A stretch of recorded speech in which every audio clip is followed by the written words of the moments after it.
Diarrhoea রোগীকে কেন cholera saline দেওয়া হলো, এটা একটি ভুল চিকিৎসা। ডেঙ্গু পেশেন্টকে কেন নরমাল স্যালাইন দেওয়া হলো, এটা একটি ভুল চিকিৎসা। অ্যাজমার পেশেন্টকে কেন অক্সিজেন দেওয়া হলো, এটা একটি ভুল চিকিৎসা। এই যে একটা ট্রেন্ড শুরু হয়েছে, মানুষ কোনটা ভুল চিকিৎসা আর কোনটা ভুল চিকিৎসা না, এরকম একটা ট্রেন্ড অলরেডি শুরু হয়ে গেছে। আপনার একটি আপনজন মারা যাচ্ছে হসপিটালে, আপনি ধারণা করছেন যে ডাক্তারের গাফিলতির কারণে অথবা ভুল চিকিৎসার কারণে মারা গেছে। আমি আপনাকে একটা প্রশ্ন করতে চাই, আপনি ভুল চিকিৎসা মানে কি এটা কি জানেন? বা ভুল চিকিৎসা বলতে আপনি কি বোঝাতে চাচ্ছেন সেটা কি জানেন? একটা ডাক্তার সে এমবিবিএস পাস করে 5 বছর পড়াশোনা করে তারপর ইন্টার্নশিপ করে সে ডাক্তার হয়। সে মানবদেহের সম্পর্কে যতটুকু জানে, একটা রোগীকে কি দেওয়া উচিত, কোন রোগের জন্য কি ট্রিটমেন্ট পাবে, তাকে কি ইনভেস্টিগেশন দেওয়া উচিত, সেটা কি সে ভালো জানে নাকি আপনি ভালো জানেন? ইদানিং একটা বিষয় প্রচুর দেখা যাচ্ছে যে ভুল চিকিৎসার কারণে মারা যাচ্ছে, ভুল চিকিৎসার কারণে মারা যাচ্ছে। আসলে এই ভুল চিকিৎসা বলার মাধ্যমে বেশ কিছু ইফেক্ট আমাদের সমাজের মধ্যে পড়ে যাচ্ছে। সমাজ সহ আমাদের যে সাধারণ মানুষ, ডাক্তার থেকে শুরু করে সবার মধ্যে এক ধরনের পরিবর্তন দেখা যাচ্ছে। কি কি পরিবর্তন হচ্ছে এবং এই কথা বলার মাধ্যমে কি কি ইফেক্ট হচ্ছে সবার মধ্যে, সেই বিষয়ে আজকে আমরা কথা বলবো। প্রথমে আসি ভুল চিকিৎসা। ভুল চিকিৎসা বলার রাইট কি সবার আছে কিনা?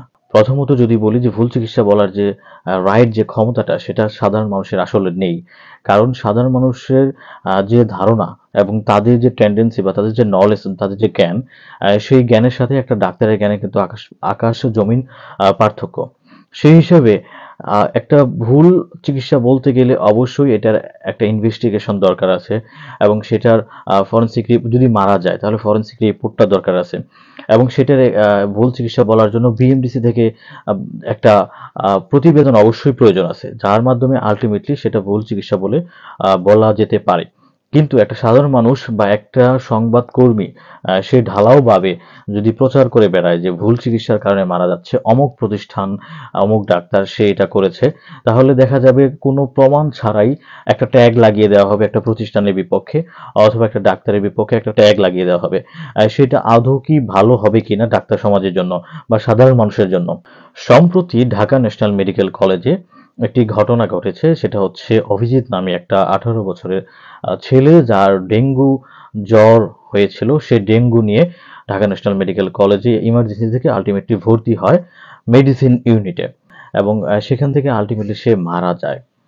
তো এটাকে ভুল চিকিৎসা নামে প্রচার করা হচ্ছে ঢালাওভাবে এবং সেটা সংবাদকর্মী থেকে শুরু করে সাধারণ শিক্ষার্থী থেকে শুরু করে ঢালাওভাবে প্রচার করা হচ্ছে।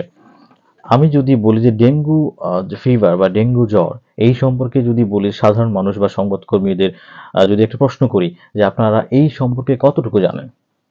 বাংলাদেশে 2024 সালের মধ্যে বা এই বছরে প্রায় 400 প্লাস ডেঙ্গু রোগী মারা গিয়েছে এবং এর মর্টালিটি রেট হচ্ছে 2 to 5%। তার মানে হচ্ছে কারো যদি ডেঙ্গু জ্বর হয় সেক্ষেত্রে 2 থেকে 5 জন, 100 জনের মধ্যে 2 থেকে 5 জন মারা যেতে পারে। এটা একটি প্রতিবেদনে প্রকাশ করা হয়েছে।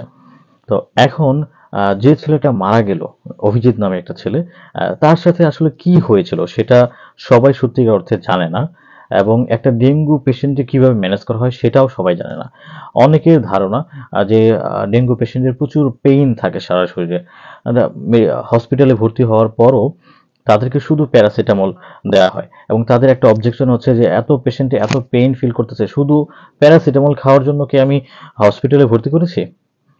আসলে তারা সাধারণ মানুষ এটা জানেই না যে একটা ডেঙ্গু রোগী কিভাবে ম্যানেজ করা হয়। ডেঙ্গু পেশেন্টকে নরমালি আমরা সিম্পটোমেটিক ম্যানেজমেন্ট করে থাকি। যেমন তার জ্বর থাকলে জ্বরের জন্য আমরা প্যারাসিটামল বা শরীরে ব্যথার জন্য প্যারাসিটামল ইউজ করা হয়।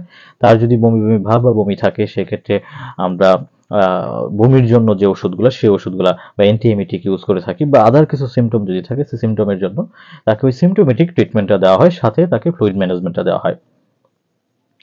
এখন ডেঙ্গুর বেশ কিছু কমপ্লিকেশন ডেভেলপ করে খুব দ্রুতই। পিক আওয়ার সাধারণত হচ্ছে যে 3 থেকে 7 দিন, যে সময়টা ডেঙ্গু যেদিন থেকে শুরু হয়েছে সেদিন থেকে 3 থেকে 7 দিনের মধ্যে বেশ কিছু কমপ্লিকেশন ডেভেলপ করতে পারে। যেমন পেশেন্টের শ্বাসকষ্ট হতে পারে। এটা কেন হয়? অনেক সময় দেখা যায় পেশেন্টের ফুসফুসে পানি চলে আসতে পারে অথবা পেশেন্টের পেটে ব্যথা হতে পারে। পেটে ব্যথা কেন হয়? সেটা হচ্ছে পেশেন্টের পেটে যদি পানি চলে আসে বা অ্যাসাইটিস যেটা বলি আমরা, সেটা হলে পেশেন্টের পেটে ব্যথা হতে পারে। সেখান থেকে থেকে পেশেন্টের অন্যান্য ফিচার বা অন্যান্য কিছু কমপ্লিকেশন ডেভেলপ করতে পারে। কিন্তু মোস্ট ইম্পর্টেন্ট যেটা সেটা হচ্ছে যে পেশেন্ট কি শকে যাচ্ছে কিনা সেটা দেখার বিষয়। তো এটার জন্য আমরা বিভিন্ন ধরনের ভাইটালস দেখে থাকি, ব্লাড প্রেশার বা পালস এগুলো দেখে আমরা মনিটর করি। পেশেন্টকে নর্মালি একটা ইন্টারভ্যালে মনিটর করা হয় এবং সেই হিসেবে তাকে গাইড করা হয় যে পেশেন্টকে আমরা কোন ধরনের ম্যানেজমেন্টে যাব। তো একটা পেশেন্ট যে কোনো মুহূর্তে বা সাডেনলি পেশেন্ট শকে যেতে পারে। যেমন আমরা ডেঙ্গু থেকে প্রায়ই শুনি যে ডেঙ্গু শক সিনড্রোম ডেভেলপ করছে বা ডেঙ্গু হ্যামোরেজিক ফিভার ডেভেলপ করছে। এইসব হওয়ার কারণে কি হয়, পেশেন্ট দ্রুত শকে চলে যায় এবং শক থেকে যদি পেশেন্ট রিকভার না করে সেখান থেকে আলটিমেটলি মারা যেতে পারে। তো অভিজিৎ নামক যে ছেলেটা, সেই ছেলেটা নর্মালি যখন ওয়ার্ডে তাকে শিফট করা হয়, তার ভাইটালস খুবই ভালো ছিল, প্ল্যাটলেট কাউন্টও ভালো ছিল, 1,05,000 নিয়ে সে ভর্তি হয়। সেখান থেকে পেশেন্ট একদিন স্ট্রে করে, কিন্তু মধ্যরাতের দিকে দেখা যায় হঠাৎ করে তার প্রেশার কমতে থাকে এবং আমাদের যে ডিউটি ডক্টর ছিল ঢাকা ন্যাশনাল মেডিকেল কলেজে ওই সময়, তারা তৎক্ষণাৎ তাদের যে পেশেন্ট পার্টি তাদের সাথে কথা বলে কাউন্সিল করে পেশেন্টকে আইসিইউতে ট্রান্সফার করে। আইসিইউতে যাওয়ার পর পেশেন্টের তাকে যতটুকু সাপোর্ট দেওয়া প্রয়োজন সেই সাপোর্ট দেওয়ার পরও পেশেন্টটা মারা যায়। তাকে আর্টিফিশিয়াল ভেন্টিলেশনে রাখা হয় এবং তাকে সমস্ত ধরনের ট্রিটমেন্ট প্রদান করা হয় যতটুকু ডেঙ্গু পেশেন্টকে আমরা করে থাকি। কিন্তু এরপরও পেশেন্টটি আর বাঁচেনি এবং আলটিমেটলি মারা যায়। এই ঘটনার প্রেক্ষিতে বর্তমানে ঢাকা ন্যাশনাল মেডিকেল কলেজে যে কর্মযজ্ঞ চলছে, আমি যদি বলি যে আজকের যে দিনের যে ঘটনা, সেই ঘটনার প্রেক্ষিতে দেখা গেছে যে ডক্টর মাহবুবুর রহমান মোল্লা কলেজের যে স্টুডেন্ট, তারা বেশ কয়েকটা কলেজ স্টুডেন্টকে জড়ো করে নিয়ে এসে ঢাকা ন্যাশনাল মেডিকেল কলেজে প্রচুর ভাঙচুর করে এবং তারা কলেজেও ভাঙচুর করে, হাসপাতালেও ভাঙচুর করে। এতে বেশ কিছু সমস্যা দেখা গেছে যে ওইখানে যারা ভর্তিরত যে সব রুগী আছে তারা প্রপার ট্রিটমেন্ট পাচ্ছে না এবং তাদের মধ্যে এক ধরনের আতঙ্ক চলে আসছে যে কি হচ্ছে, এখানে কি ধরনের আক্রমণ হচ্ছে।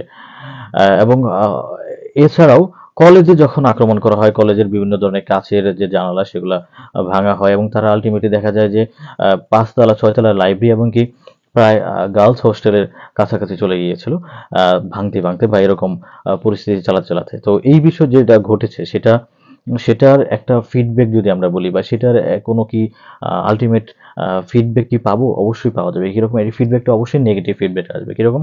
নেক্সট টাইম থেকে যদি কোনো স্টুডেন্ট এই হসপিটালে ভর্তি হতে চায়, তাহলে অবশ্যই তারা চাইবে এই পেশেন্টটাকে হসপিটালে ভর্তি না করে কোনো সরকারি হসপিটালে রেফার করে দেওয়ার জন্য। এই যে রেফারের বিষয়টা, আপনি দেখবেন যে কমপ্লিকেটেড কোনো একটা পেশেন্ট বা খারাপ কোনো একটা পেশেন্ট যখন আপনি উপজেলা বা জেলা হসপিটালে নিয়ে যান, তারা কি করে? তারা রেফার করে হয় উপজেলাতে গেলে জেলা হসপিটাল, জেলাতে গেলে আপনাকে বিভাগীয় কোনো হসপিটালে রেফার করে। এই যে বিষয়টা কেন হয়?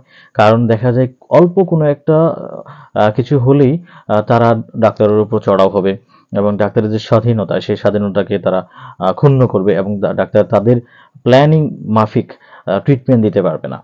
এই কারণে দেখা যায় যে কোনো একটা ইনজেকশন দিয়েছে, হয়তো ওই সময় পেশেন্টটা মারা গেছে, কিন্তু ইনজেকশনটা কিন্তু তাকে মারা যাওয়ার জন্য দেওয়া হয়নি, তাকে লাইফ সেভিং করার জন্যই দেওয়া হয়েছে। কিন্তু পেশেন্ট পার্টি কি বলবে? ঢালাওভাবে এটা প্রচার করবে যে পেশেন্ট ইনজেকশন দিয়ে আমার পেশেন্টকে মেরে ফেলেছে, ডাক্তারকে ধরো, ডাক্তারকে পেটাও।